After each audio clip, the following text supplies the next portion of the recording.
Tag TV brings you daily news bulletin from India. Breaking news and views from India.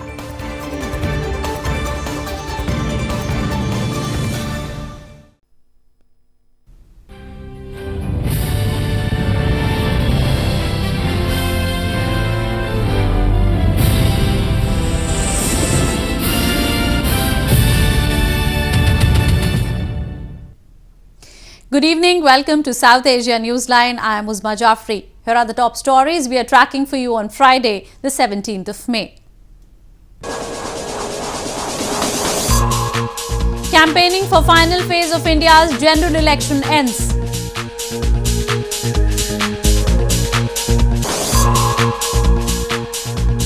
Afghan film body gets first female chairperson.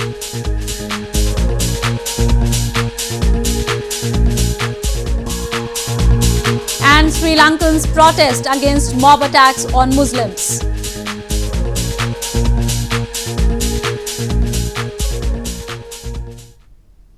And now for all the details.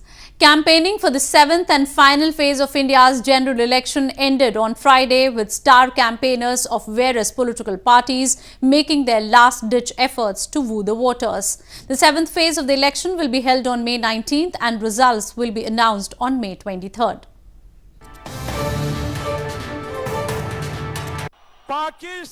Campaigning for the final phase of India's general election ended on Friday, with star campaigners of various political parties making their last-ditch efforts to woo the voters.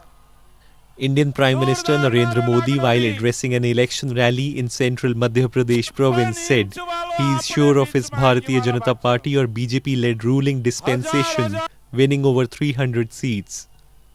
The BJP went into the election as front-runner, buoyed by Prime Minister Modi's image as tough and decisive after he ordered a military strike on a terror camp inside Pakistan over a suicide bombing in India's Jammu and Kashmir.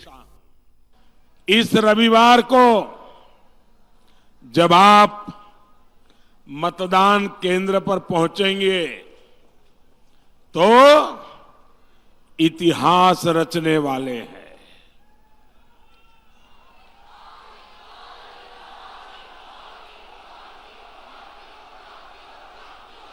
आप दशकों बाद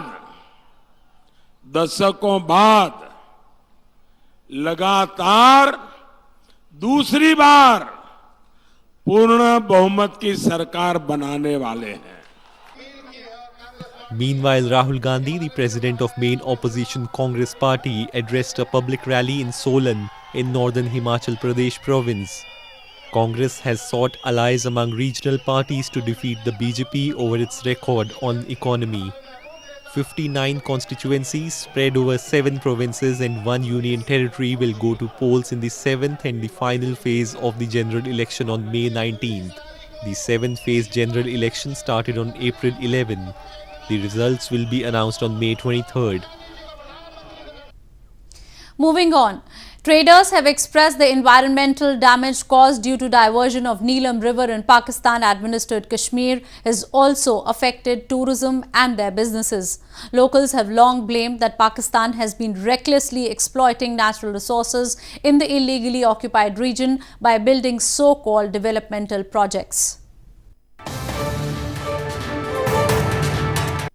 Traders have expressed the environmental damage caused due to diversion of Neelam River for the Neelam-Chelam hydropower project in Pakistan-administered Kashmir has also affected tourism and their businesses.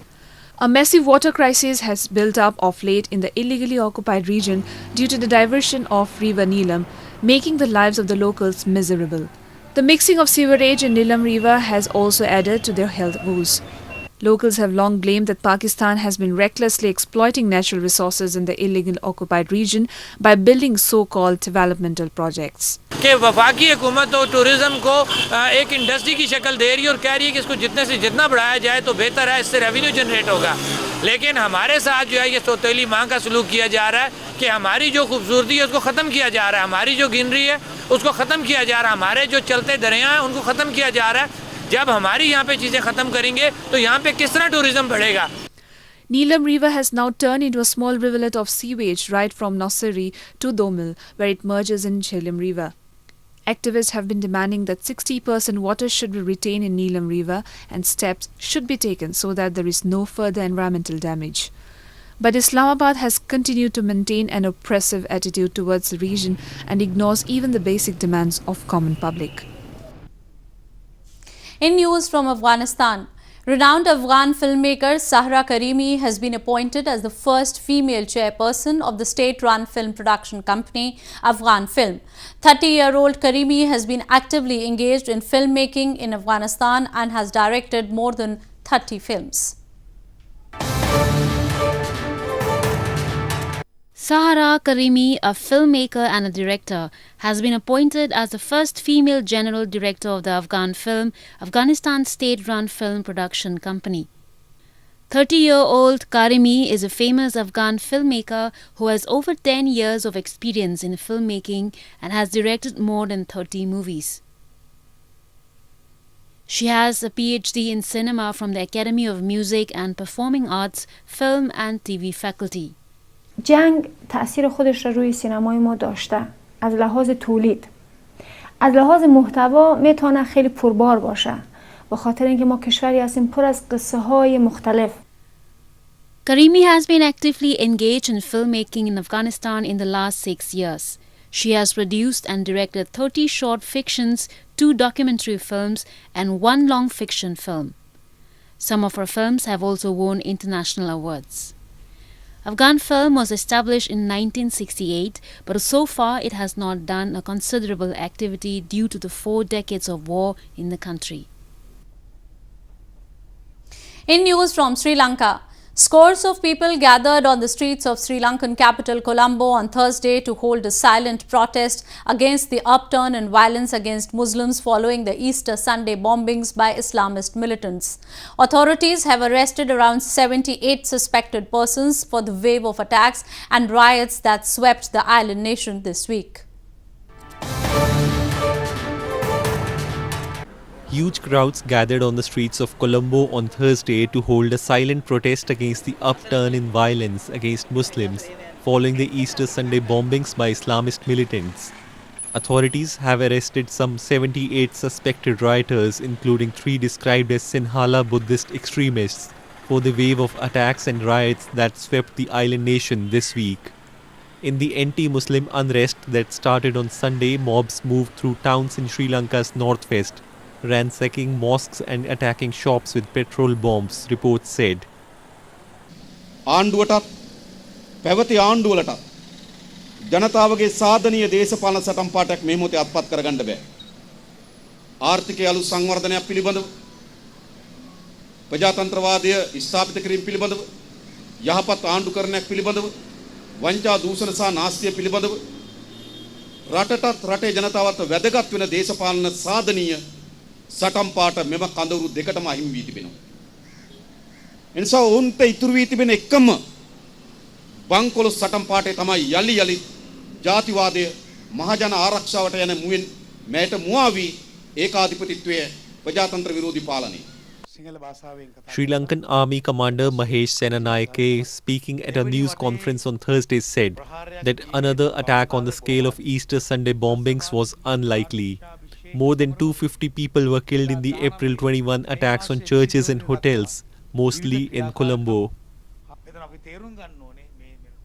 A unique Chikara ride was organized recently in the iconic Dal Lake in India's northern Srinagar City to promote tourism in the Kashmir Valley. Tourists were seen enjoying themselves in the colorful wooden carved boats, offering a picturesque view of the valley.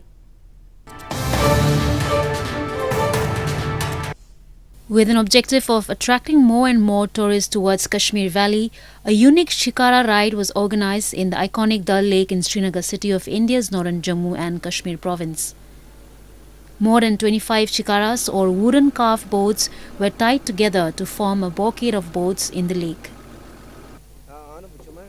Tourists were seen enjoying themselves in the colorful boats, offering a picturesque view of the valley. Kashmir has been witnessing a huge rush of visitors as temperature is rising all over the country and tourists are rushing to the valley to escape the soaring mercury levels. हमने भी first time experience किया, बहुत अच्छा था। Firstly तो Kashmir foreign में आए हो ऐसा लग रहा है, बहुत ब्यूटीफुल है और वेदर बहुत अच्छी है। बिल्कुल आना चाहिए। कश्मीर ऐसी जगह है कि मिस नहीं करना चाहिए। एक बार स्विट्ज़रलैंड मत जाइए पर कश्मीर ज़रूर आइए। ये जन्नत जो बोलते हैं वो कोई गलत नहीं है, जन्नत जन्नत है, कश्मीर एक जन्नत है। Shikaras are also used for other purposes including transportation, fishing and seaweed harvesting. They are related to Kashmiri culture and tradition and are a hit among the tourists for offering the most relaxing and soothing experience in the valley. 23-year-old mountaineer Sheetal Raj, who hails from India's northern Uttarakhand province, has scaled the highest peak in the world, Mount Everest. She had also scaled Mount Kanchenjunga in 2018, thus becoming the youngest Indian woman to scale the world's third highest peak. A 23-year-old mountaineer, Sheetal Raj, who hails from Pithoragarh district of India's northern Uttarakhand province, has scaled the highest peak in the world, the Mount Everest. In 2018, Raj had scaled Mount Kanchenjunga, thus becoming the youngest Indian woman to scale the world's third highest peak. Sheetal's father, a taxi driver by profession, expressed he is proud of his daughter's achievement and said he never differentiated between a boy and a girl. Chief Minister of Uttarakhand, Tivendra Singh Rawat, also took to Twitter to congratulate her on achieving the feat at such a young age. हमने कभी देखा नहीं था, हमने TV serial में ज़रूर देखा था कि हाँ एवरेस्ट तो होता है कोई चीज़ करके।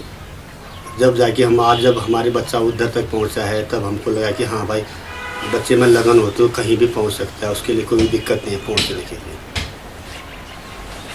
ये है कि बेटा बेटी में कोई अंतर नहीं है सर, ठीक है, बेटी हो बेटा हो जो आगे पहुंचा है वो सबसे बड़ा है, बेटा का हो बेटी का हो वो है सबसे बड़ा है। Sheetal Raj had always been fascinated by mountains from an early age and joined the Darjeeling's Himalayan Mountaineering Institute in 2015. During the holy month of Ramadan, a Muslim man in India's Mumbai City has been providing food to more than 700 cancer patients at the famous shrine of Nuri Shah. During Ramadan, Muslims around the world fast from sunrise to sunset and devote a majority of their time in prayers and charity. During the holy month of Ramadan, a Muslim man in India's financial capital Mumbai has taken it upon himself to offer food to the cancer patients at the famous shrine of Nuri Shah.